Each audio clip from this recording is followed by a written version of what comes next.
Salve, salve, ouvintes e ouvintes do podcast do lado esquerdo do muro, Conexão Israel.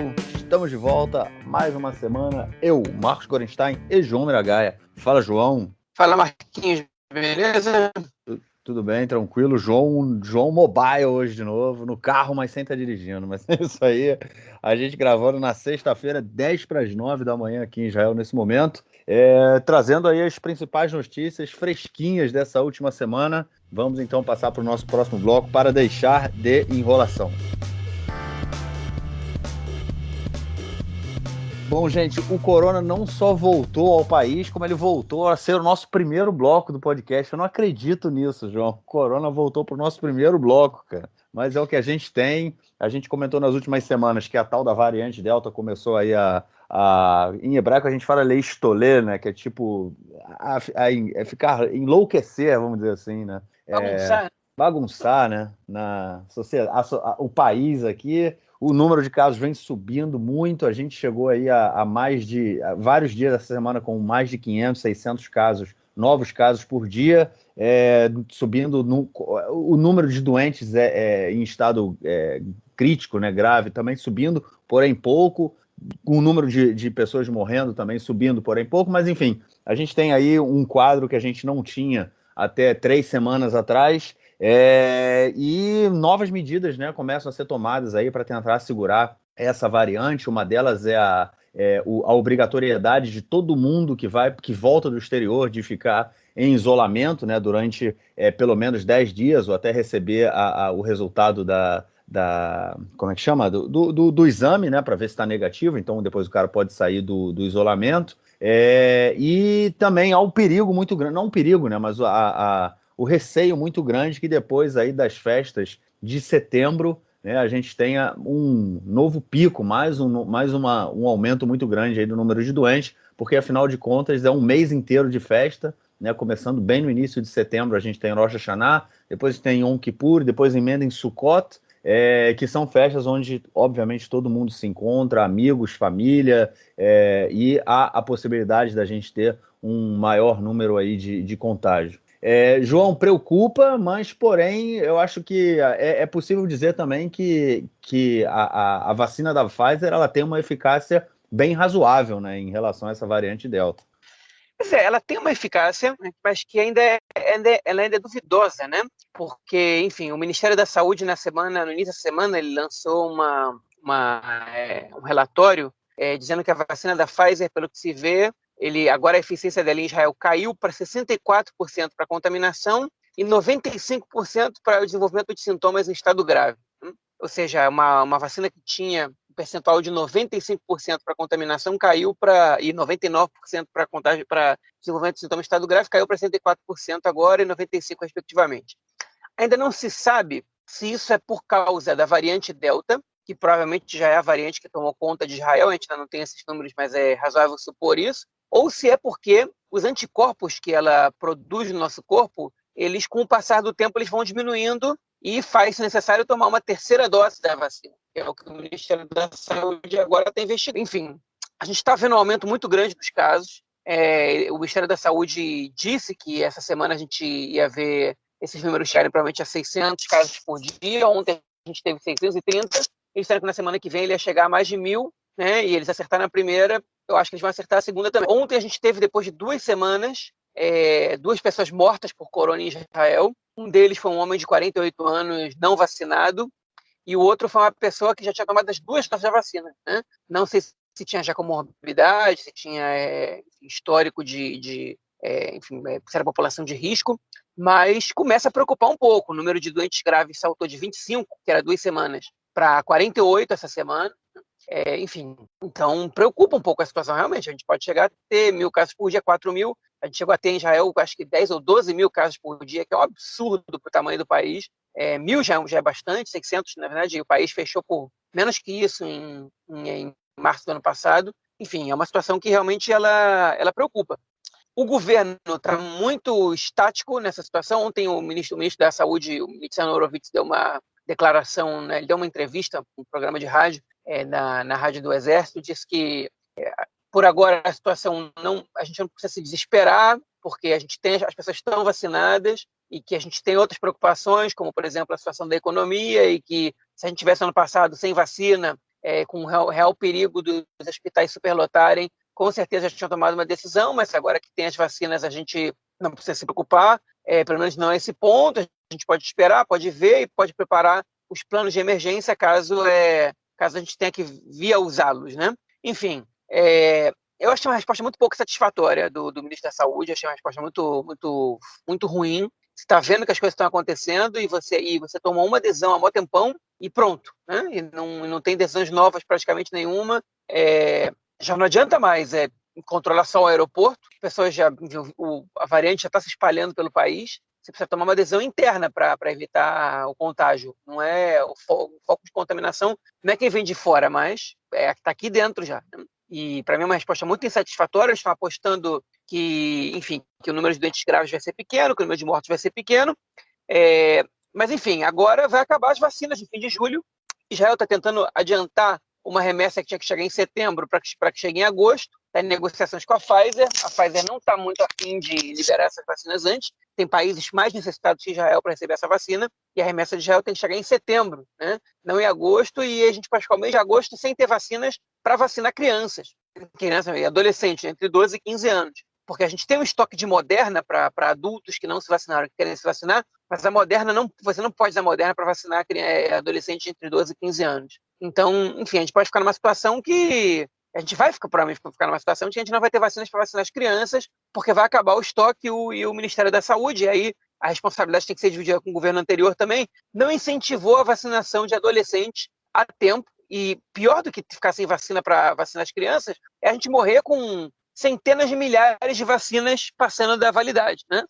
Vai expirar. Vários países do mundo precisando de vacina, os adolescentes em Israel também, e as vacinas vão expirar. Provavelmente daqui a uma semana eles vão ter que parar de vacinar as pessoas, caso não confirmem com a Pfizer a nova remessa para antes de setembro, porque a segunda dose tem que ser tomada 3 semanas depois da primeira, e já não vai mais dar tempo, né, de você tomar a segunda dose, porque as vacinas expiram no fim de julho, início de agosto, né? Então, enfim, é uma situação que causa um pouco de apreensão. As pessoas estão muito tranquilas, algumas que já estão se arrependendo, estão cancelando viagens para o exterior e tal, principalmente por causa da quarentena, não, com medo de se contaminarem. O medo de se contaminar, o medo da corona em Israel enfim, as pessoas estão ainda sob o efeito da confiança que a vacina traz para, enfim, no psicológico, mas eu acho que daqui a pouco as pessoas vão voltar a temer a corona se o número de pessoas começarem número de pessoas, enfim, com sintomas graves e mortes aumentar significativamente, né? Principalmente de vacinados. Então, enfim, resta a gente esperar o que vai acontecer, ver o que vai acontecer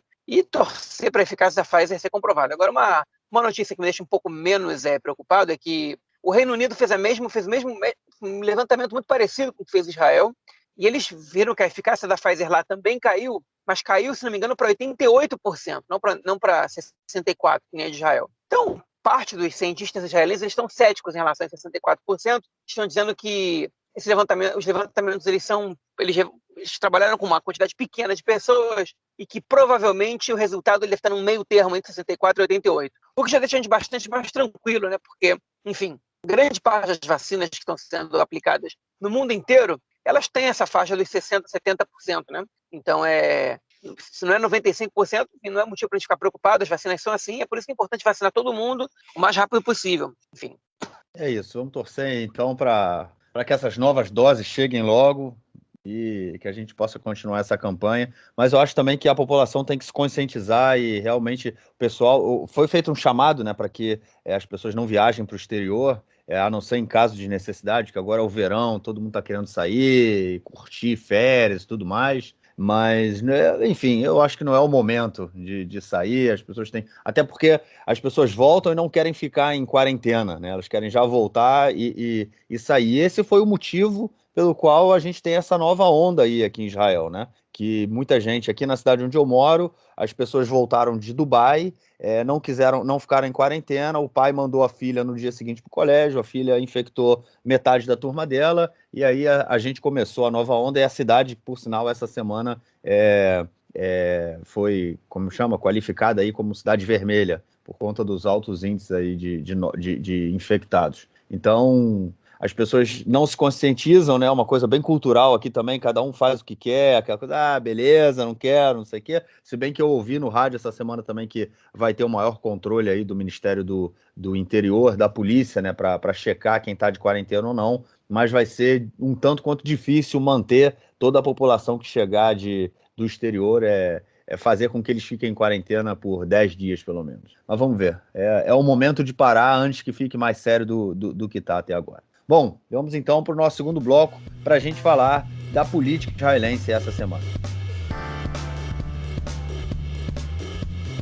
É isso aí, gente. A gente comentou nas últimas semanas, né, a questão aí da lei, lei da cidadania, né, a chamada lei da cidadania, que é uma lei que impede que cidadãos árabes que vivem em Israel, né, palestinos que vivem em Israel, que são cidadãos de Israel e que casam com palestinos, né, não dá nem para chamar de cidadãos palestinos, mas de palestinos que vivem na Cisjordânia, que a família seja unificada e que eles venham morar aqui em Israel, que o cara receba a cidadania israelense ou receba direitos plenos aqui. As famílias permanecem divididas, ou o pai ou a mãe vivendo aqui em Israel e o outro vivendo na Cisjordânia. Então a gente tem esse problema aí, essa dificuldade com os filhos geralmente vivendo aqui em Israel, mas a família é separada.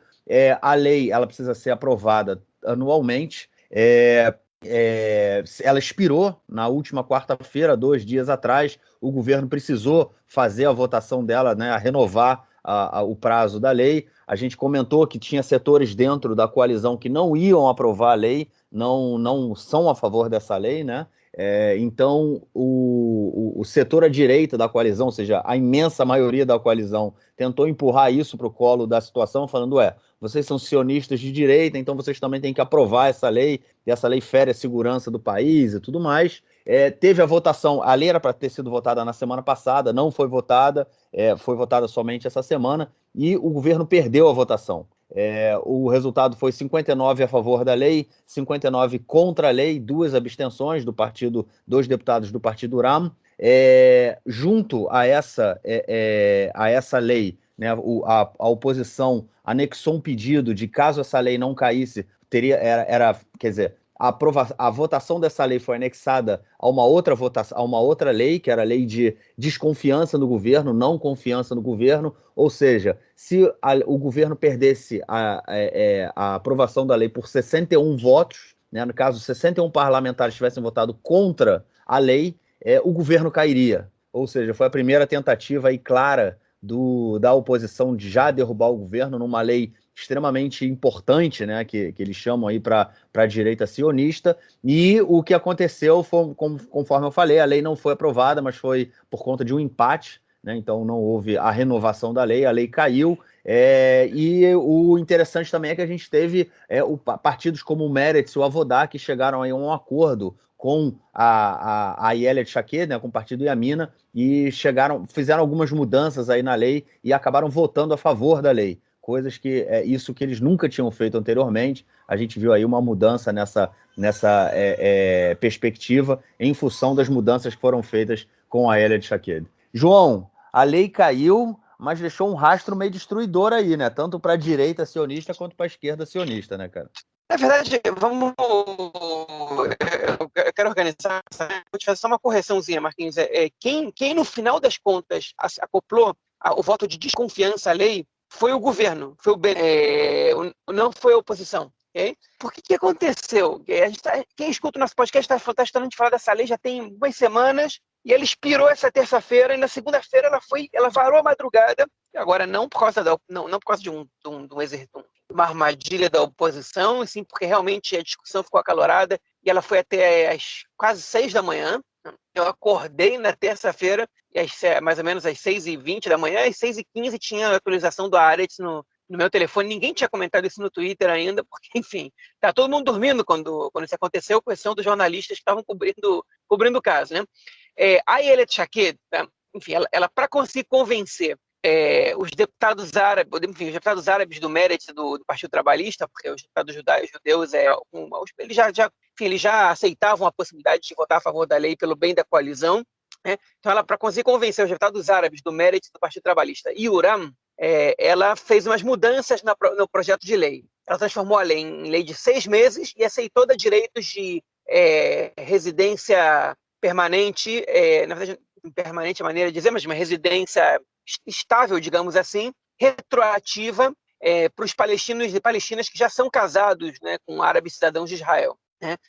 Então, enfim, essa proposta foi suficiente para o Meretz e para o Partido Trabalhista dizerem, ok, beleza, a gente vota nisso aí e a gente estabelece agora uma comissão para debater essa questão a longo prazo. Para o Uram não tinha sido suficiente. O Netanyahu ele tinha cogitado lançar em conjunto com a votação sobre essa lei o voto de desconfiança do governo. Isso é possível na Knesset, né? A gente comentou que toda semana a oposição, ela tradicionalmente às segundas-feiras, ela lança o voto de desconfiança no governo e o governo tem que estar lá presente para poder ganhar essa votação, porque se ele perde, ele cai, né? E o Netanyahu ele cogitou acoplar essa lei, né? essa votação. Mas ele ficou na dúvida se ele fazia isso, porque se ele faz uma coisa dessa, ele podia incentivar o próprio governo a votar na lei, que seria uma vitória do governo, pelo menos de alguns setores do governo com quem ele disputa espaço, que é a direita do governo. Né? A direita conseguiria uma vitória sem o apoio da oposição, né? Da direita que está na oposição. Eles fariam o que estão fazendo agora, que é acusar a oposição de estar se preocupando mais com seus interesses políticos do que com a segurança nacional, porque essa é uma lei considerada de segurança nacional, exatamente por isso que ela expira todos os anos, né? Porque as leis de segurança nacional, elas têm que, enfim, sem que elas tenham que passar pelo crivo da Suprema Corte, julgando se ela é constitucional ou não, elas têm um prazo de validade, ela tem que ser aprovada todos os anos. Esse é um caso, ela tem sua origem na segunda intifada, em 2003, no caso, e ela, ano a ano, ela tem que ser aprovada de novo, e ela foi aprovada em todos os governos desde então, inclusive o governo do Likud, os governos do Likud do Netanyahu, né, entre 2009 e 2020. Uma proposta muito semelhante à que a Ayelet Shaked publicou originalmente. Né? Mas, enfim, então o Netanyahu desistiu de colocar essa votação em conjunto com votos de desconfiança do governo, e o Bennett foi lá e fez. Ele falou, olha, essa votação vai ser também votação de confiança no governo. Okay? Quem votar a favor da lei está votando a favor da manutenção do governo. Quem votar contra a lei está votando contra a manutenção do governo. Ele lançou isso para botar uma pressão no Uram. Okay? Agora, pode ser que também seja combinado com o Uram. Pode ser que o Uram tenha dito para o Bennett o seguinte, faz isso, porque aí a gente não vai ter outra possibilidade que não votar a favor nessa lei, pelo menos alguns de nós, e enfim, e a gente vai ter uma desculpa para dar para os nossos eleitores. Tudo pode ser, né? Quando o Bennett coloca dessa maneira, o Meretz, Partido Trabalhista, também tem essa desculpa para dar, embora o argumento deles central seja de que a Ayelet Shaked flexibilizou a lei, então isso atendeu razoavelmente as expectativas desses partidos. Enfim, mas ele foi lá e lançou essa ideia. Se o Bennett lançou isso, é porque ele não tinha o menor medo de que o governo caísse. Ele sabia que o governo não ia cair. Okay? Se isso não foi combinado com o Uram, ele correu um risco de criar uma crise interna na coalizão, mesmo ele sabendo que o governo não ia cair. E ele foi e lançou isso. Tá? E aí, o que o Bennett queria? O Bennett queria que ele e o Uram jogassem para ver o que ia acontecer. O que o Uram decidiu? A gente vai fazer o seguinte, 2 vão votar a favor da lei e, portanto, a favor do governo, e 2 vão se abster. E aí a gente tem 59. Se a oposição toda vota contra a lei, okay, a gente empata. O governo não cai e a lei não passa. Okay? Se uma pessoa da oposição, que seja, não vota contra a lei, ou vota a favor da lei, ou se abstém, a lei passa e o governo não cai. Então, 59 é o mínimo que o governo precisava para não cair. Okay? 60 seria o mínimo que ele precisava para a lei ser aprovada, mas com 59 a lei podia ser aprovada, bastava que alguém da oposição, constrangido que seja por votar contra essa lei, mesmo sendo a favor do seu conteúdo, pelo menos se abstivesse. A aposta do Bennett estava no Amihai Shikli, que é um deputado do seu partido, do Yamina, que é o único deputado que não entrou, que não votou a favor da coalizão, que faz oposição ao governo, desde antes do governo ser votado, ele já disse que não podia compactuar com o governo com a presença do Meretz e do Uram interno, e ele está na oposição. E a aposta do Bennett era o seguinte, o Shikli, se a oposição dele ela é uma oposição programática, ou seja, se o Shikli, realmente, o problema dele é a composição do governo e o que isso pode trazer para o país, ele vai votar a favor dessa lei, porque essa lei atende aos seus interesses, a sua ideologia, digamos assim, as suas crenças políticas. Né? E se ele votar contra essa lei, ele vai mostrar que ele que ele já traiu o partido, que ele já está com o Likud, que ele já está procurando algum cargo no Likud futuramente, mas enfim. E pode ser que algum deputado do Likud também se abstenha, algum que esteja irritado com o Netanyahu, que está tentando centralizar toda a oposição a favor de uma lei que causa um certo constrangimento ali interno para eles votarem contra. Então o Bennett está apostando num dissidente da oposição. E o Uram estava apostando que a oposição ia estar coesa. Né? Se a oposição está coesa, o Uram sai vitorioso disso aí, porque o governo fica e a lei não passa. Se a oposição não está coesa, o Bennett sai vitorioso, porque a lei passa, a oposição quebra e o governo não cai. Mas o governo não ia cair com esses 59 votos. Isso é um fato. E o que deu foi que o Uram foi o vitorioso, a oposição estava muito coesa, o Netanyahu conseguiu levar todo mundo com ele. Obviamente que os deputados da lista unificada já iam votar contra essa lei, que são 6 deputados da oposição. Serviu como uma ferramenta de retórica para a direita que está na coalizão, no governo agora, dizendo, olha só, é uma votação que vai do Tibi ao Bibi, né? Do Ahmed Tibi ao líder do partido Tal, enfim, essa expressão é muito usada, Mi Bibi a Tibi, quando você quer falar de toda a população israelense, vai do Netanyahu até o Ahmed Tibi, que é um deputado árabe, que era muito ligado ao Yasser Arafat no seu momento, enfim. Né? Mas eles, obviamente, iam votar contra essa lei. Eles criticaram muito o Uram, olha só, o Uram votando a favor dessa lei, ou se abstendo, mostrando que eles traíram, enfim, votando a favor de uma lei racista, traíram seus eleitores, blá, blá. Não sei se funciona esse discurso da lista unificada de forma prática. Eu acho que essas 4 cadeiras do Uram são pessoas que não se importam com o Uram, fazer o jogo da direita se, no fim das contas, eles conseguirem levar algum benefício para a sociedade árabe. Né? Como também parece não estar funcionando os ataques que a Ayelet Shaked, Naftali Bennett e o Guidon Sara estão fazendo contra o Likud, dizendo, olha só, o Likud está mais interessado com os interesses pessoais do que com a segurança nacional, votando contra a lei só para derrubar o governo. Também não vejo isso fazendo muita diferença do ponto de vista eleitoral. Né? Isso desgasta um pouco os dois lados, desgasta o governo, enfim, que agora vai ter que pensar bem qual vai ser a lista de prioridades das leis que vão levar para serem aprovadas, porque já causou um pouco de constrangimento interno entre o Meretz, o Uram e o Partido Trabalhista, embora no discurso eles estejam bastante afinados, causa um pouco de constrangimento na oposição, porque mesmo eles votando contra uma lei de interesse próprio, eles não conseguiram atingir seus objetivos. Netanyahu saiu derrotado nesse malar, né?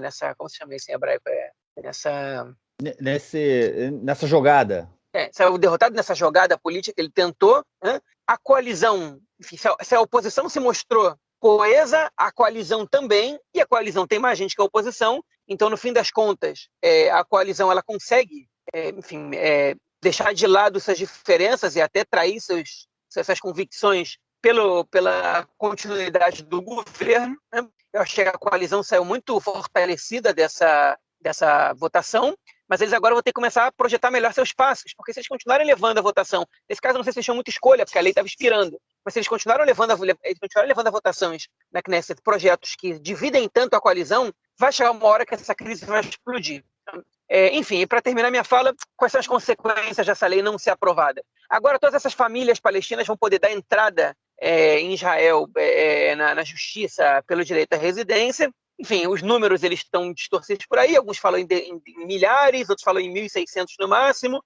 Quantas famílias vão ser afetadas a gente vai saber agora. O fato é que eles vão ter que dar entrada no Ministério do Interior. A ministra do Interior é a Ayelet Shaked. Eu duvido que ela faça a vida fácil para eles, embora essa lei tenha caído. Né? Ou seja, a gente podem se preparar aí para ver influências enfim, para ver processos chegando à Suprema Corte, influência da Suprema Corte em algumas decisões do Ministério do Interior. Podem se preparar porque isso vai acontecer, a menos que, no passar do tempo, outro projeto de lei passe na Knesset e elimine de qualquer maneira essa possibilidade dos palestinos conseguirem esse direito de residência em Israel. Enfim, mas com certeza os pedidos vão chegar a partir de agora. Agora, se eles vão resultar em alguma coisa, só o futuro vai dizer para a gente. Eu acho que é exatamente essa questão. Nada vai mudar. A lei caiu, mas nada muda. Os palestinos não vão demorar. Vai começar o processo. Vai demorar anos para que esses processos que eles corram, que eles sejam aprovados e que o cara receba a cidadania. E até chegar, como você falou, vai chegar no Supremo. E até que isso aconteça, vai ter uma eleição, essa lei vai ser aprovada novamente, porque, enfim, em algum momento, né, mais cedo ou mais tarde, a gente volta a ter um governo de direita aqui em Israel com ampla maioria da direita. De direita a gente tem, né? mas enfim, com tanto os setores da direita que estão na oposição hoje estarão na situação no governo, e essa lei voltará a ser aprovada. Essa é a minha, eu posso até dizer de previsão, porque isso é o que a gente vê também em relação aos palestinos que vivem em Jerusalém Oriental, né, que eles não são cidadãos de Israel. Israel anexou o território, mas não anexou a população. Eles não são cidadãos, eles têm vistos de residência, mas eles têm o direito de pedir a cidadania israelense. E quando isso acontece, o processo é extremamente lento, eles têm que comprovar uma série de coisas, e, enfim, as exigências são tão grandes que isso nunca acontece. Acaba não acontecendo, demorando anos para que isso aconteça. E o mesmo vai acontecer aí com esse processo de unificação de famílias, para o cara receber a residência aqui. Agora, eu acho que esses números que estão saindo aí, né, de 1.600, de 2.000, nem que sejam de 5.000, eles só mostram que a lei ela não é uma questão de segurança e muito menos de demografia, né, cara? Porque não é a unificação de 5.000, não é a entrada de 5.000, vamos dizer, nem que sejam 10.000 palestinos, né, que recebam a residência em Israel, não é nem a cidadania, né, mas que eles tenham o direito de morar aqui em Israel com o resto da sua família. Isso não vai mudar a demografia do país, e também, consequentemente, a segurança, né, porque se os serviços quando o cara aplicar para receber a cidadania, a residência, é óbvio que ele vai passar por um processo de checagem, de segurança, e se alguma coisa fosse descoberta, iam falar, opa, esse cara aqui, ele já, vamos dizer assim, ele já esteve ligado a um caso de segurança nacional, então ele não pode receber autorização para vir morar aqui, entendeu? Isso, obviamente, que isso acontecer, então eu acho que só mostra que a lei, esses números, né, de palestinos que teriam o direito de viver aqui em Israel por conta de casamento, não é uma questão de segurança nacional, é muito menos de demografia. É triste, né? Porque é uma lei racista, né? A questão é racismo, manter esse caráter judaico do Estado. Ele prevê também a discriminação, né, com a população local, que não tem como dizer que os palestinos não são também parte da população local. É isso. Vamos então para a nossa próxima notícia do bloco, que é a notícia envolvendo aí o ministro da Economia, né, o ministro das Finanças e Economia, a Avigdor Lieberman, que desde sempre teve, né, sempre vociferou contra a população ultra-ortodoxa, né, a população Haredi, e agora ele tem aí como objetivo aprovar uma lei, uma medida que vai afetar diretamente essa população, que é o fim do subsídio de creches para famílias onde os dois, no caso, né, famílias onde tem dois pais, né, o pai, mãe, o pai, mãe, mãe, é que os dois não trabalhem. Se um deles não trabalhar, a família não receberá o subsídio do governo para colocar os seus filhos em creches, né? Ou seja, nas famílias ultra-ortodoxas, onde geralmente a mãe, né, ela trabalha, o pai ele estuda a Torá, eles perderiam esse subsídio, e isso vai afetar aí, isso sim afetaria centenas de milhares de pessoas. Começou raivoso o Lieberman, hein, cara, contra a população Haredi, né, cara? Pois é, começou dentro da sua área, né? Começou cumprindo promessas dentro da sua área. Enfim, o que acontece? Vamos explicar o que acontece nessa situação do subsídio para os ultra-ortodoxos, por que o Lieberman podia tirar isso e o que significa subsídio para os ultra-ortodoxos. Existem creches aqui em Israel que são públicas, mas não são do Estado.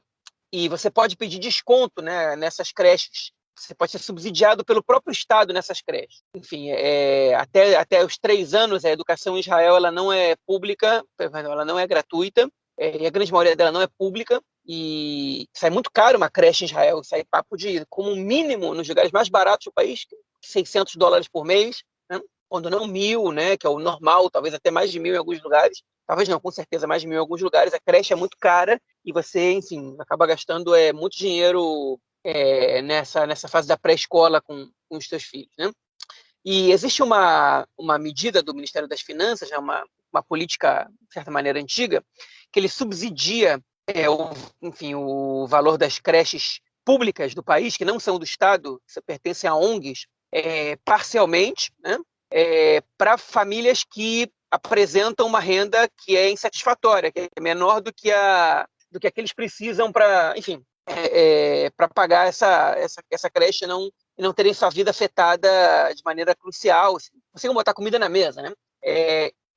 Enfim, os padrões, os parâmetros que o Ministério das Finanças usa para definir isso era uma ação conjunta do Ministério das Finanças, do Ministério do Bem-Estar Social e do Ministério da Economia. Era que tanto o pai quanto a mãe, ou o pai, ou a mãe, depende da família, mas os dois responsáveis, no caso de haverem dois responsáveis, se a mãe solteira ou o pai solteiro, aí automaticamente você recebe subsídio, porque, enfim, a renda é menor do que o necessário. Mas, enfim, no caso de ser uma família duparentais, assim que se fala, enfim, dois responsáveis, os dois têm que estar trabalhando, né? Com pelo menos meio expediente, que em Israel são 24 horas semanais, né? Se os dois não estão trabalhando, você não recebe esse desconto.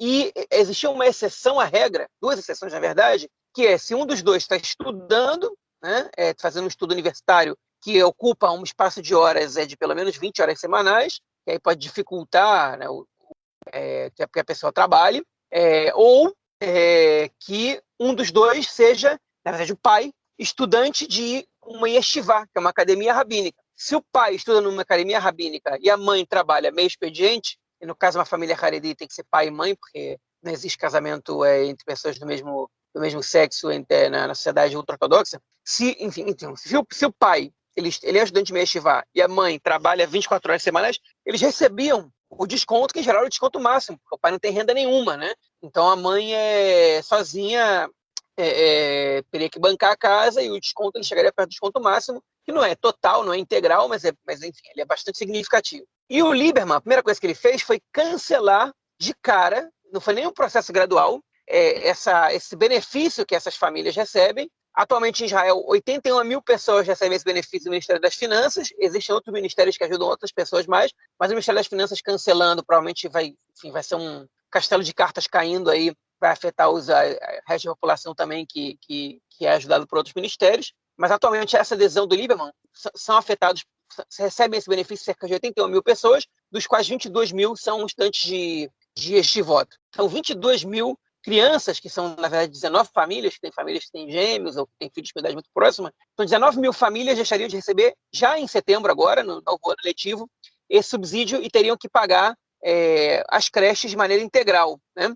Com um salário só, que pode ser meio expediente, pode ser expediente completo, mas com certeza não é suficiente, enfim, para poder pagar isso. E aí, essa decisão do Lieberman, ela foi uma decisão muito polêmica, não porque ela mexe em questões envolvendo os privilégios da sociedade ultra-ortodoxa, mas por uma série de questões. Então, vamos pontuar. A princípio, a gente tem que dizer que essa medida do Lieberman, ela atende a recomendações unânimes, né, do setor profissional do Ministério das Finanças e de vários relatórios de várias ONGs, dizendo que a melhor maneira que Israel tem, né, uma das principais medidas que Israel tem que tomar hoje para combater a pobreza, para reduzir a pobreza no país, é inserir a sociedade ultra-ortodoxa e a sociedade árabe no mercado de trabalho, né? Hoje em dia, 51% dos homens ultra-ortodoxos trabalham, enquanto 75% das mulheres ultra-ortodoxas trabalham, ou seja, é um número pequeno de homens, embora já tenha passado da metade. Na sociedade árabe, eu acho que as mulheres são 60% não trabalham, só 40% trabalham, dos homens, mais de 80% trabalham, os que não trabalham são desempregados. Isso é a grande maioria. Então, existe uma recomendação, que é quase um consenso entre entre as propostas de políticas de combate e redução à pobreza, né? Que a população ultra-ortodoxa, em especial os homens, a população árabe israelense, em especial as mulheres, passa a inserir o mercado de trabalho. A gente sabe que essas pessoas não trabalham por questões culturais, né? A mulher árabe, a sociedade árabe é muito patriarcal, tanto a muçulmana quanto a cristã. Em Israel, ela é muito patriarcal e as mulheres acabam sendo donas de casa e não trabalham, e isso empobrece a população árabe de alguma maneira. Obviamente que esse não é o único motivo, mas esse é um dos motivos. E a população ultra-ortodoxa, um dos motivos também é o fato dos homens, boa parte deles, não trabalharem porque são estudantes de yeshivot. Então, essa medida, ela é uma medida acertada do ponto de vista econômico, digamos assim, segundo as recomendações da grande maioria das ONGs e integrais da parte profissional do Ministério das Finanças, né? Agora, por que ela é polêmica? Primeiro, obviamente, porque ela acaba com o privilégio da população ultra-ortodoxa, que existe aí há muitos anos, né? E que permite com que os homens possam estudar em yeshivot, permite com que os yeshivot possam florescer e manter sua importância da idade ultra-ortodoxa, porque, no final das contas, é como se eles ganhassem, além de uma ajuda de custo que eles ganham de maneira privada dessas yeshivot, permite que eles ganhem descontos por estudar em yeshivot também, que ninguém na cidade israelense tem. Eu não posso ter desconto nenhum se eu não trabalhar, né, para que meus filhos estudem paguem menos numa creche pública, porque eu não estudo se eu não estou já no Yeshivá, né? Então, população secular, população, enfim, que não é ultra-ortodoxa, que não é ortodoxa, os ortodoxos também podem se inserir nisso, embora isso aconteça menos, isso não acontece. Então, isso acaba com esse privilégio. Mas também é uma adesão polêmica, porque acabando com esse privilégio, a consequência imediata que você traz, okay, é levar fome a pelo menos 19 mil casas em Israel, né? E com a quantidade de filhos que a população ortodoxa tem, a gente pode estar falando aí de 100 mil, 150 mil pessoas. Isso, a princípio, pode ser que esse número se expanda, né? Porque uma medida tomada desse jeito, assim, em 2 meses as pessoas têm que arrumar trabalho, têm que abdicar de dar nas voto, mudar essa cultura totalmente, pode trazer fome às mesas dessas pessoas, pode não ter comida para botar em casa. E aí algumas mulheres foram entrevistadas ontem no Canal 11, no telejornal, e disseram: então tá bom, eu vou procurar um trabalho de expediente completo, vou ter menos tempo para ficar em casa com meus filhos, mas meu marido vai continuar ajudando na yeshivá. Outros dizendo: bom, tá bom, então a gente vai passar fome, não sei o que eu vou fazer, vamos trocar carne da sexta-feira, que a gente já não come carne quase nunca, por outra coisa, vamos comer menos, né? E outros diziam: vou embora de Israel, um francês, eu vim para Israel para poder estar no yeshivá, se o país não me permite isso, então eu vou embora, vou voltar para a França, não fico mais aqui, nesse governo antissemita, né? Chegou a falar isso. Enfim, vários outros comentários foram feitos nesse aspecto, né? Mas, enfim, pouca gente ali, né, entrevistada, pelo menos na reportagem, disse: não tem jeito, meu marido vai ter que largar este vai ter que começar a trabalhar, porque não é uma decisão que é tomada de maneira racional e fácil, assim, do dia para a noite, né? Uma coisa, enfim, é um privilégio que realmente ele não tem sentido existir numa sociedade democrática, né? Ele é ruim para as próprias famílias dos ultra-ortodoxos, mas você não pode mudar a política, enfim, de uma hora para outra, sem que isso tenha consequências graves do ponto de vista socioeconômico também. Mas o Lieberman quis mostrar que veio, ele quis dar o seu cartão de visitas, né? Ele quis abrir essa porteira da mudança da situação da população ultra-ortodoxa, dos privilégios que eles têm, né? Só que, enfim, esses privilégios que a população ultra-ortodoxa tem, eles não fazem que a população ultra-ortodoxa seja uma população de alta renda, ou de renda razoável, inclusive. Eles são parte da população mais pobre do país, né? Atualmente, a gente pode dizer que 30% das crianças ultra-ortodoxas elas passam fome ou tem em algum aspecto elas têm situação de insegurança alimentar, são desnutridas e não sabem como comer no dia seguinte, né? Não comem de maneira adequada, né? E uma adesão dessas, ela aumenta, né? Ela contribui para o aumento da pobreza e não reduz a pobreza se tomada da maneira que foi, né? Pelo menos essa é uma preocupação muito grande, uma vez que a gente sabe que isso não vai que a sua consequência não vai ser que, pronto, amanhã então todos os homens estudam em yeshivot vão começar a procurar trabalho porque eles viram que se eles não arrumarem trabalho, as crianças vão passar fome. Não é assim que funciona a lógica na cidade ortodoxa. Eles vão, enfim, a parte dos rabinos vão dizer que passar fome às vezes é uma parte do processo para que a gente agrade a Deus. Deus está testando a nossa resiliência e tudo mais. Isso pode acontecer em algumas comunidades, com certeza esse discurso vai acontecer. E, enfim, é perigoso que pode acontecer em Israel com as crianças aqui, com as famílias, uma decisão tomada dessa maneira, embora eu não discorde essencialmente da decisão, porque esse privilégio não tem cabimento. Eu discordo da maneira como ele foi tomado e realmente preocupante. A questão é um privilégio, né, cara? Que realmente é um privilégio meio absurdo, né? As pessoas, tipo, não precisa trabalhar, você ganha um dinheiro, você não sei o quê. Eu também quero ganhar um dinheiro e poder estudar, né? Por exemplo, eu agora, essa semana, comecei a fazer um curso e não estou ganhando nenhum subsídio para fazer um curso. Eu estudo, eu trabalho e não estou ganhando subsídio, não ganho um subsídio nem para pagar o curso, né? Quem ainda mais é ganhar um subsídio para poder estudar, né? Ou seja, é um privilégio realmente que não faz nenhum sentido, né? Ainda mais tendo em vista que é uma população que acaba, pelo fato de não trabalhar, de não produzir, né?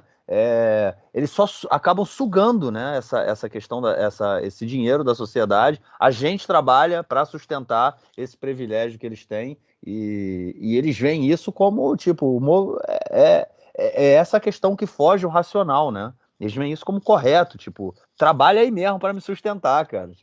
O que é uma coisa extremamente absurda, né? Mas enfim, vamos ver aí se essa medida vai realmente entrar em vigor ou se o governo vai conseguir dar uma aquela maquiada ali, nem que sim, nem que não, e segue o jogo. Bom, vamos então à nossa próxima notícia do bloco, que tem a ver aí com a lei nacional, mais uma lei polêmica que foi aprovada há 3 anos, a lei que determina que o Estado de Israel, a Roca Leom, né, chamada, que o Estado de Israel é o Estado-nação do povo judeu, é uma lei que gerou uma série de discussões, uma série de manifestações grandes, inclusive da população drusa do país, da população árabe, que a lei coloca, né, essas populações em uma situação de segunda classe, vamos dizer assim, cidadãos, porém menos cidadãos do país, já que o Estado de Israel, agora, né, de acordo com a lei, é o Estado do povo judeu.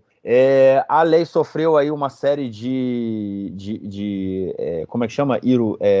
Apelações, né? Foram feitas uma série de apelações no Supremo Tribunal de Justiça, que essa semana, por uma maioria de 10 juízes contra 1, decidiu não intervir e não cancelar a lei. A lei, que é uma lei básica, né? Como a gente já falou algumas vezes, Israel não tem uma Constituição, ela tem um conjunto de leis básicas que tem um elemento aí semi-constitucional, que elas são caracterizadas, né, como quase constitucionais, e essa lei é uma lei básica, e o Supremo Tribunal decidiu não derrubar a lei, não interferir nessa questão. E aí, João, drusos e árabes são de segunda classe ou mantém-se a democracia israelense, cara?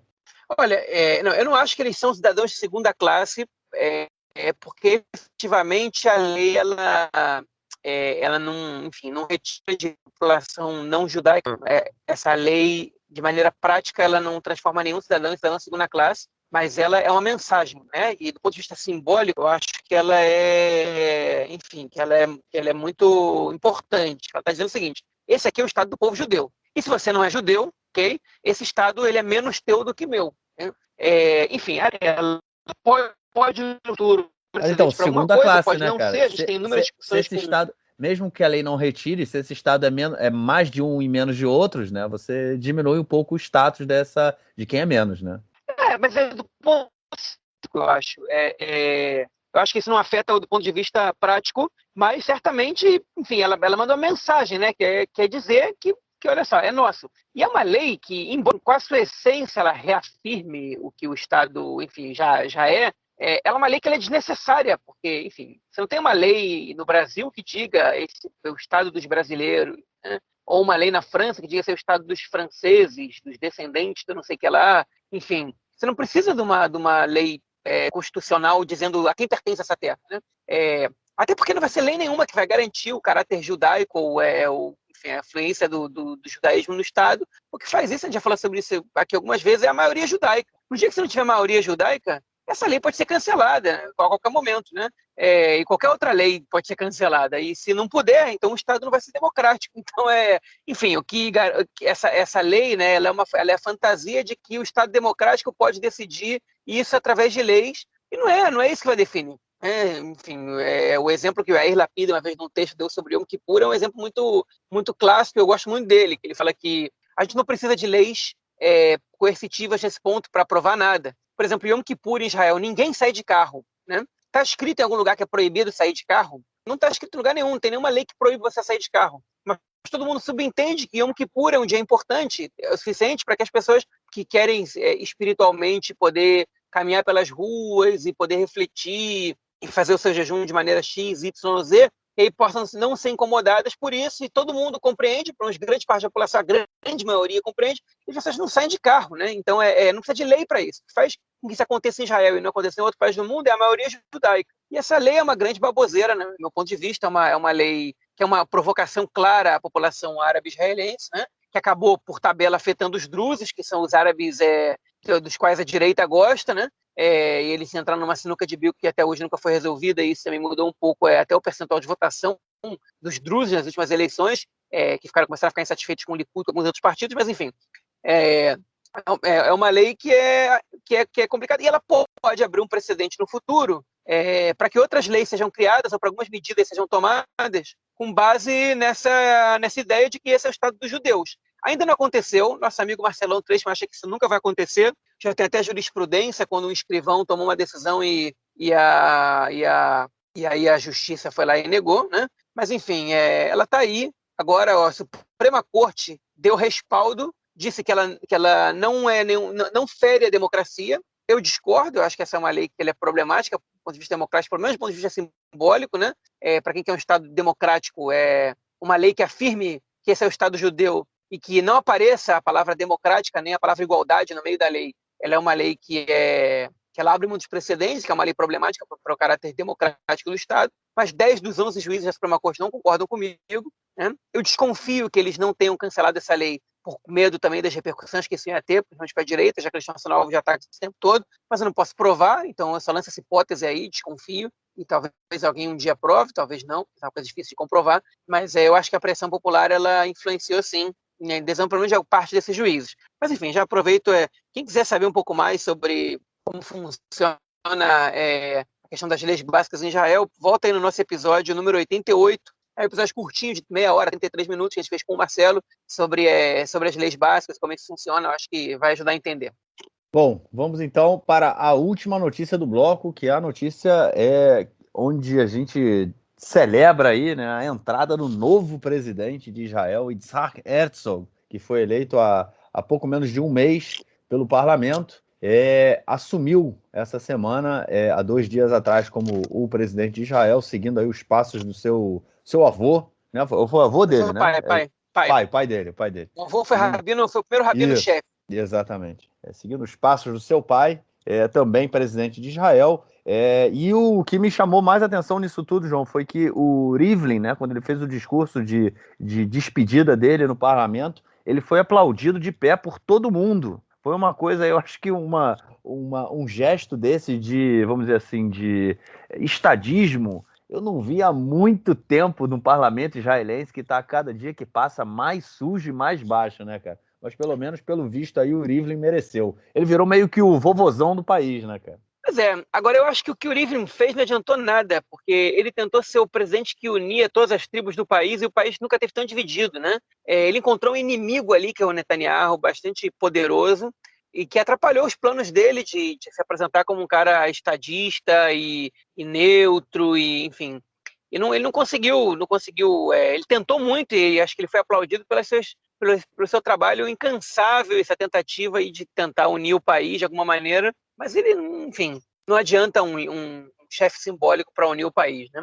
Sobre o Bugeza, bom, ele fez um discurso dizendo que a tarefa dele é continuar o que o Rivlin começou, que é unificar o país e que ele vai trabalhar muito por isso, hein? E ele já tomou uma adesão para isso, que é bastante controversa, que ele contratou o porta-voz do Likud, que era um cara que trabalhava muito próximo ao Netanyahu, para ser o seu porta-voz da presidência. Só que esse cara foi responsável por parte dos discursos de ódio feitos pelo Netanyahu, né? Então foi uma adesão bastante controversa. O Bugers mostra que ele é um político, né? Político demais nesse cargo de presidente, e eu desconfio muito que ele vai conseguir, enfim, que ele vai conseguir repetir, vamos dizer assim, que ele vai conseguir repetir essa aceitação popular que teve o Rivlin no seu cargo, porque, enfim, o Rivlin é um cara que, apesar da direita ter ficado muito irritada com ele algumas vezes, principalmente a direita menos democrática, ele é um cara que veio aí do meio da direita, ele é um cara que foi do movimento juvenil Betar, né, que, enfim, que é o movimento histórico da direita, assim que ele apareceu na política, e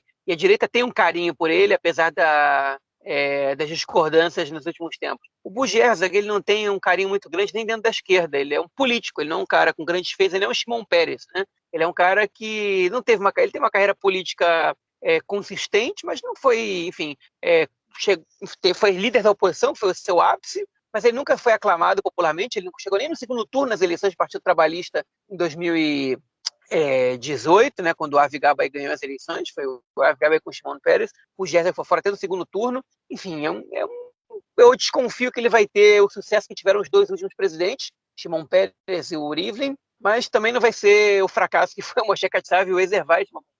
Enfim, é só ele não se meter em casos de corrupção nem estuprar ninguém que ele consegue, pelo menos, esse feito, vamos dizer assim, né? Manter alguma credibilidade ao cargo de presidente. Mas ele é político demais para esse cargo. Eu acho que vai transparecer nada muito positivo, não. Mas, enfim, temos novo presidente aí. Ele me lembra o Salsicha do Scooby-Doo, cara. É o que eu olho para ele, é isso que eu penso.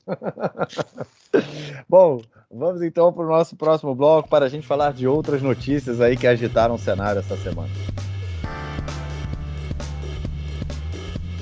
Duas dessas notícias têm a ver aí com as relações internacionais do país. Uma delas foi que, depois de muitos anos, depois de 10 anos mais ou menos, o Yair Lapid, que é o ministro das Relações Exteriores, foi convidado oficialmente para ser um visitante, né, um convidado, né? Ele foi convidado a ser convidado na reunião dos ministros dos exteriores, ministros do exterior da União Europeia, e isso não aconteceu nos últimos anos. O Avi Gabay, o Avi Ashkenazi, não o Avi Gabay, você falou Avi Gabay no último tempo, enrolou. Gabi Ashkenazi, ele fez reuniões com ministros do exterior da União Europeia, dos países da União Europeia, mas nada oficial, né? Foi uma coisa meio extraoficial. O Bibi já tinha também participado de reuniões, mas é a primeira vez aí que Israel, nesse último período, que Israel é convidado oficialmente a participar da reunião de ministros do exterior da União Europeia. E a outra notícia foi um encontro secreto aí entre Naftali Bennett, o primeiro-ministro, e o rei da Jordânia. Aconteceu essa semana esse encontro secreto, visando aí acabar com as tensões, né, mudar um pouco as relações turbulentas que acabaram se construindo no último período do governo Netanyahu, né? Lembrando que a gente teve várias tensões com a Jordânia, inclusive recentemente uma tentativa de golpe lá, e alguns dedos apontaram para Israel, para o Mossad, dizendo que o Mossad estaria envolvido numa tentativa de derrubar o governo o rei, né? Não só o governo, mas o rei, e também as inúmeras tensões que se criaram envolvendo aí a esplanada das mesquitas. Lembrando que a Waqf, né, que é como se fosse a instituição religiosa que é responsável pela esplanada das mesquitas, é a Waqf da Jordânia, né? Ou seja, a Jordânia ainda tem um papel importante ali na cidade velha de Jerusalém, e sempre que há tensão ali, há também tensão com a Jordânia. O Naftali Bennett tem feito aí umas movimentações interessantes no campo da política externa, né, cara? O que ele está tentando fazer, na verdade, é recuperar um pouco a terra arrasada que o Netanyahu deixou, né, no ponto de vista da política internacional. Porque o Netanyahu, nos últimos anos, para mostrar alguma eficácia nessa política externa, ele se aliou a políticos mais a políticos e menos a países, né? Ele se associou muito ao Partido Republicano nos Estados Unidos, brigou com Obama, fechou com Trump, achando que o Trump ia ficar por bastante tempo lá, e no final das contas o Trump perdeu as eleições, o Netanyahu ficou sem um amigo lá. Ele foi na posse do Bolsonaro no Brasil, se aliou ao Orbán na Hungria, ao Duda na Polônia, enfim, a outros líderes da extrema-direita na República Tcheca, né, o Duterte nas Filipinas, enfim, o Orbán, o Duterte, o Duda, inclusive tem um histórico de antissemitismo em um outro caso, fizeram um outro comentário, enfim, o Duterte fez um comentário sobre o Hitler, disse que ele era o Hitler das Filipinas, né? Na Polônia você é proibido, enfim, você pode ir preso se você acusar qualquer participação da Polônia no Holocausto. A gente sabe que teve de cidadãos poloneses, embora a Polônia tenha sido vítima, né, na Segunda Guerra, a gente sabe que teve. E o Netanyahu não se importou muito com essas questões, ele simplesmente fez esses acordos, se aproximou dessas pessoas, e isso afastou Israel, né, das potências democráticas da Europa, liberais, né, afastou Israel do Partido Democrata dos Estados Unidos, e, enfim, colocou Israel naquele bloco de países que a grande mídia agora tem chamado de populismo de direita. Eu não gosto desse tema populismo, principalmente para caracterizar essas pessoas. Eu prefiro chamar essas pessoas pelos nomes delas, que é extrema-direita mesmo.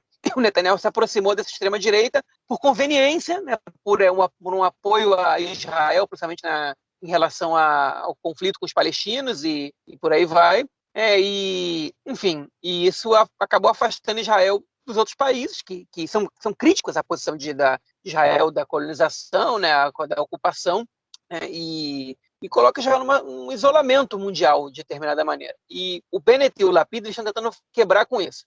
A Jordânia é um caso à parte, porque o Netanyahu, o que ele fez foi esnobar e humilhar a Jordânia várias vezes. próprio príncipe da Jordânia foi impedido de entrar no Muro das Lamentações há não muito tempo, né, para ir rezar. O governo impediu ele, atrasou a entrada dele, e no final das contas tinha acabado a reza na Mesquita de Al-Aqsa. Isso foi uma crise diplomática grande com a Jordânia. Em outros momentos, quando teve conflitos na Cisjordânia e na estrada das mesquitas, a Jordânia também mostrou insatisfação com a postura de Israel, e o Bennett está tentando resgatar essa relação de Israel com a Jordânia, que é um país que, dentro dos países árabes com quem Israel tem relações, é o país que sempre foi mais amigável, de determinada maneira, com Israel. Então, é uma posição bastante razoável e inteligente, querendo consertar essa terra arrasada, demonstrando que a gente está disposto aqui a ouvir críticas e está disposto a ter desentendimentos, mas a gente tem que ser parceiro e tudo mais. Obviamente que esse encontro ele não se resume só a uma conversa de pretensões, a gente quer, enfim, o Bennett, ele ao que, segundo o furo do jornalista Barak Ravit, que a gente descobriu essa viagem, parece que Israel aceitou também, enfim, que a Jordânia aproveite mais as águas do Rio Jordão do que vem aproveitando até agora. A Jordânia tem um problema com água muito, muito grande, né? Com falta de água, o país não tem rios que passam no seu território fora o Rio Jordão. Enfim, e isso ajudaria o país a suprir essa carência de água, né? Então, os acordos eles têm que ser feitos também com base nas necessidades físicas. E agora o Yair Lapid ele foi chamado pela primeira vez, o ministro das Relações Exteriores israelense foi chamado para integrar o Fórum de Ministros de Relações Exteriores da Europa, né? Da União Europeia. Ele é o principal convidado, e isso mostra também que a União Europeia está buscando uma aproximação com Israel, confia no Yair Lapid, mais que confiava nos ministros do exterior dos governos do Netanyahu, né? E está dando uma chance para o Lapid, obviamente que baseado em declarações que ele fez já, né? E em posições que ele tem tomado, em coisas que ele já tem, negociações que ele já tem costurado, algumas que a gente sabe, outras que a gente não sabe, para que ele pudesse fazer parte desse fórum. O que é positivo, muito positivo para Israel, estar próximo da União Europeia, buscar novos aliados, né? A União Europeia é uma força muito importante no mundo. Israel é muito dependente dos Estados Unidos e as alianças com a Hungria, com a Polônia, com a República Tcheca, com as Filipinas e com o Brasil, com todo respeito a esses países, não representam o que podem representar uma aliança de Israel com a União Europeia, de todos os pontos de vista que a gente tem, fala político, econômico e tudo mais, votações na ONU e etc. Enfim, e é relevante, então são pontos acertados desse novo governo, tentando um pouco consertar a terra arrasada. Mas é uma vantagem, quando você pega um governo que foi tão problemático do ponto de vista internacional, qualquer coisa que você faça é visto como positivo, né? E nutre esperança sobre esse governo. Até o Bennett, que é um cara super complicado, em relação ao complicado para não dizer outras palavras, né? Em relação à questão do conflito e da ocupação, ele é visto com otimismo pela comunidade internacional, porque tudo que vem depois do que o Netanyahu fez é positivo. O Netanyahu chegou a dizer 1000 vezes que a União Europeia era antissemita, era anti-Israel, era anti isso. Enfim, isso causa um desconforto muito grande com esses países, e agora isso pode mudar. Bom, a nossa próxima notícia ela tem a ver também aí com a questão econômica em função dos altos índices de inflação aqui no país, né? Que é marcado aí por uma estabilidade financeira muito grande, mas aparentemente a coisa pode estar mudando, né, cara? Pois Israel chegou a ter inflação negativa há 2 anos, óbvio que tem alguns setores que puxavam a inflação para cima, principalmente a moradia, mas é perceptível, várias reportagens já foram feitas na rádio, na televisão, mostrando como os preços no país estão subindo, né? A média numa compra de supermercado de uma família israelense, ela subiu 23% nesses últimos 3 meses, né? Que é um absurdo, é uma inflação muito alta, né? O custo de vida em Israel já não é barato. Agora há pouco tempo, o Canal 11, ontem o Canal 11 de televisão, anteontem, agora não lembro qual foi o canal que fez, comparou que seriam passar as férias em Eilat ou em Aqaba, que é a cidade na Jordânia, que está do lado de Eilat, ali no Mar Vermelho. Em Eilat chega a ser 3 vezes mais caro você ficar num hotel, só estadia no hotel, do que na Jordânia, no hotel, obviamente, com pensão completa, ou meia pensão incluída, né? 3 vezes mais caro. Às vezes ficar num hotel 5 estrelas em Aqaba pode sair mais caro que ficar num hotel 3 estrelas em Eilat. Os preços são absurdos, obviamente que isso tem a ver com a população israelense, não pode sair para o exterior como costuma fazer essa época do ano, né? Mas enfim, os alimentos também subiram de preço, outros produtos subiram de preço, e segundo avaliações de alguns especialistas, é que enquanto a população continuar comprando, os preços vão continuar subindo, né? Em Israel ninguém quer aumentar os juros para conter a inflação, porque isso pode afetar o investimento externo. o high-tech ele é muito influenciado pelos juros baixos em Israel, os juros são quase zero aqui, então é o que também sustenta a parte da economia do país, é parte importante, e tem muita gente ganhando muito dinheiro, comprando muito, e tem muita gente que não ganha muito bem, que os salários não aumentaram nos últimos anos, né? Enfim, muitos setores não tiveram aumento nos últimos 4, 5 anos, e com a inflação, o poder de compra deles é muito menor, e isso pode também trazer um aumento da pobreza no país. Esse é um ponto que a gente quer levantar aqui, porque, enfim, é mais uma tarefa aí para o novo Ministério das Finanças resolver, que é, enfim, resolver. Eles não estão muito preocupados com a inflação, porque eles acham que isso é um fenômeno passageiro, mas eles vão estar preocupados com o aumento do salário e com a desigualdade social, já que o salário aumenta muito pouco para boa parte da população, eu diria, para a maioria, e o custo de vida no país é muito alto, e a pobreza ela pode aumentar muito agora, a corona com certeza teve influência nisso, e agora nesse pós-corona isso pode aumentar também. Isso é uma questão que tem chamado a atenção aqui em Israel. Ainda não se fala muito sobre isso, porque os efeitos ainda não são muito grandes, mas a gente pode ver efeitos devastadores no médio prazo que esse novo governo vai ter que saber lidar com isso. O que me chamou a atenção no último período, há 9 dias atrás, né, foi o aumento, mais um aumento no combustível. O combustível praticamente vem, quer dizer, todo o combustível, né, acho que o óleo, né, o petróleo vem de fora, e todo o primeiro dia do mês ele é reajustado. Há aqui vamos dizer assim, um cartel, né, dos combustíveis. Você tem 4 ou 5 postos, né, de gasolina, bandeiras, né, de postos de gasolina, você tem 3 grandes, que eles controlam o preço é igual em todos os postos de gasolina, né? Independente de onde você vá, é o mesmo preço. De vez em quando tem um pouquinho, bota 1 centavo mais barato, mas o preço é o mesmo. Você cartelizou a questão, né? Então, no mês passado, o combustível estava 6,13 e 6 shekel 13, que isso dá quase, dá 1,8 dólares, mais ou menos, e agora chegou nesse mês a 6,31, né? Subiu aí 18 centavos de uma tacada só. É um aumento muito grande, lembrando que o transporte público aqui em Israel é horrível, né? Todo mundo anda de carro o tempo inteiro, e enfim, e o combustível tem uma influência muito grande, né, em toda a cadeia, né, de preços. Então, isso também faz parte desse aumento da inflação. Bom, a última notícia desse nosso bloco, ela tem a ver aí com uma questão da sociedade israelense também, que é uma questão muito séria, que vários casos aconteceram nos últimos anos de agressões a crianças, né, em creches, agressões cometidas por gananot, né, que a gente chama aqui, são as professoras, né, as cuidadoras que trabalham nas creches com as crianças, lembrando que boa parte delas, se não a maioria, né, se não quase 100% delas, não tem nenhuma formação profissional na área, são pessoas que vão trabalhar com as crianças na creche, e muitas delas foram filmadas agredindo crianças, agredindo fisicamente mesmo, não só gritando, né, ou xingando, mas agredindo fisicamente, amarrando crianças, jogando coisas nas crianças, enfim, coisas horríveis. Eu não consigo nem ver as imagens. Foram vários casos que surgiram nos últimos anos. Toda vez que isso aparece na televisão, eu desligo a televisão, mudo de canal, é uma coisa que eu não vejo, não me faz bem. E uma delas foi a primeira que estourou há 3 anos atrás. Carmel Maúda chama a pessoa. Ela foi condenada ontem a quase 10 anos de prisão, 9 anos e meio de prisão, gerando aí uma série de festejos das famílias, né, das crianças da creche onde ela trabalhava.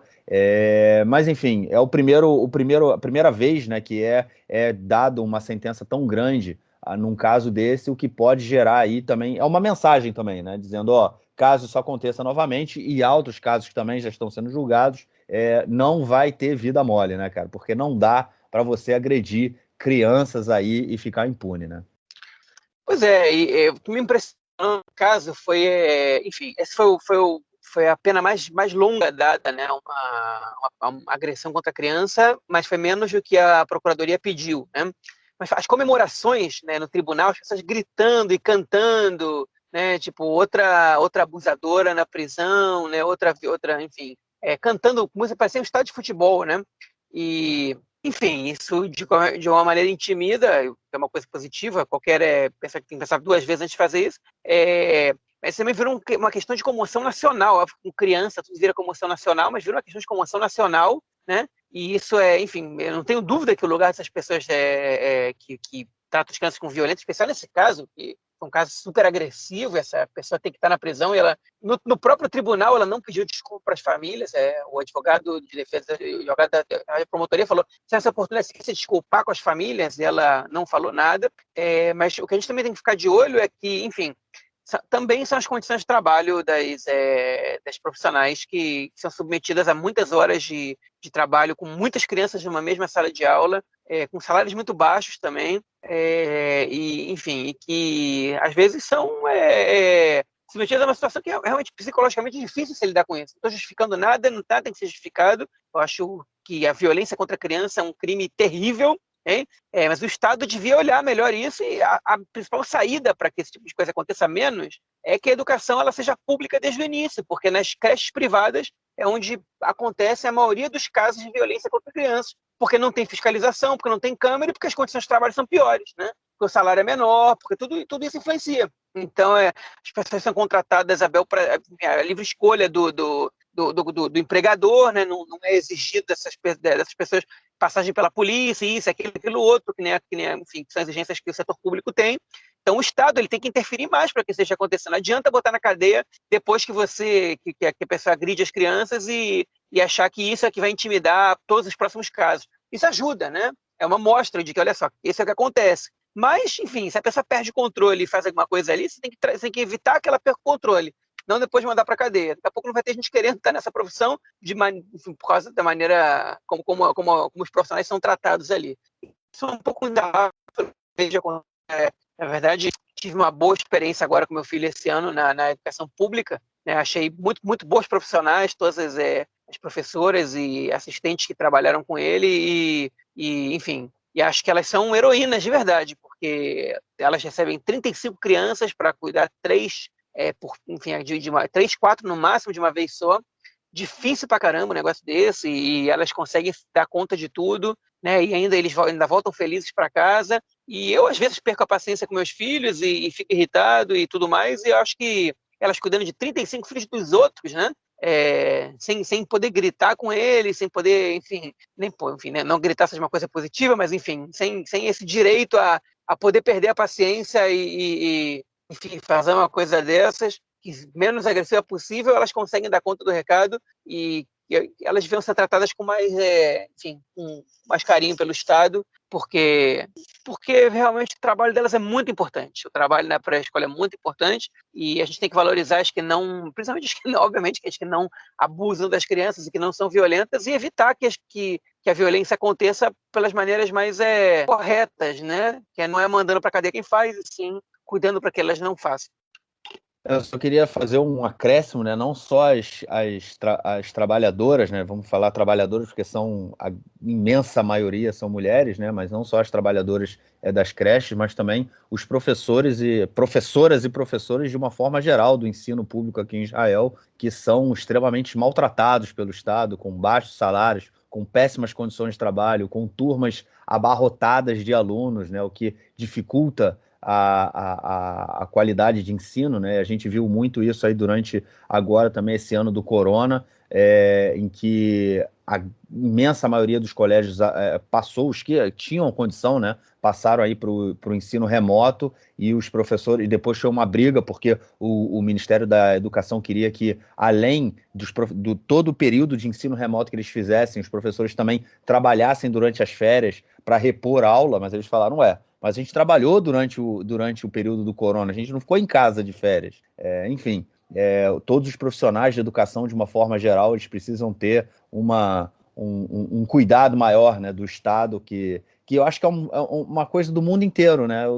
Eu não conheço, eu gostaria de ter aí informações, né? Eu não conheço realmente algum lugar onde profissionais de educação sejam devidamente respeitados como deveriam ser, né? Eu acho que isso é fundamental. Bom, vamos então ao nosso próximo bloco para ouvir o comentário do camarada Nelsinho Burd. Manda, Nelsinho. Meu caro Gorens, tem amigos do Conexão Israel do lado esquerdo do muro. Mandar um abraço para o João, que está muito emocionado com a notícia que eu estou trazendo agora. No dia 20 de julho, no estádio Bloomfield, na cidade de Tel Aviv, haverá um amistoso entre os veteranos, né, jogadores da história do Barcelona contra jogadores da história do Real Madrid, o grande clássico espanhol, que é muito apreciado aqui em Israel. Os ingressos já estão à venda pela internet. O jogo será no estádio Bloomfield, na área de Yafo, sul de Tel Aviv. Estrelas, lendas, legendas do Barcelona contra o Real Madrid, realmente um grande jogo. E lembrando que aqui em Israel já não há mais restrições de acúmulo de gente. Em área aberta o pessoal não precisa usar máscara, mas recomenda-se que o pessoal leve a máscara. Os ingressos já estão à venda para o estádio Bloomfield, para esse jogão de bola aí no dia 20 de julho, logo mais daqui a alguns dias em Tel Aviv. Um jogo histórico, um jogo realmente muito importante. Lembrando que em 2019, em outubro de 2019, em Haifa, tivemos o jogo dos veteranos da seleção brasileira contra os veteranos da seleção israelense, por um lado Benayoun e Hanif Katan, do outro Rivaldo e Bebeto e companhia. É isso aí, um grande abraço. Valeu, mestre, obrigado pelo comentário e, obviamente, te esperamos na semana que vem. João, algo mais a declarar ou a gente fica por aqui, cara? Podemos ficar por aqui. Beleza, ficamos por aqui então. Voltamos na semana que vem, meio de julho, trazendo aí as informações quentinhas do que acontecer em Israel a partir do próximo domingo. Grande abraço, João. Falou, Marquinhos. Abraço, até mais. Valeu, tchau, tchau.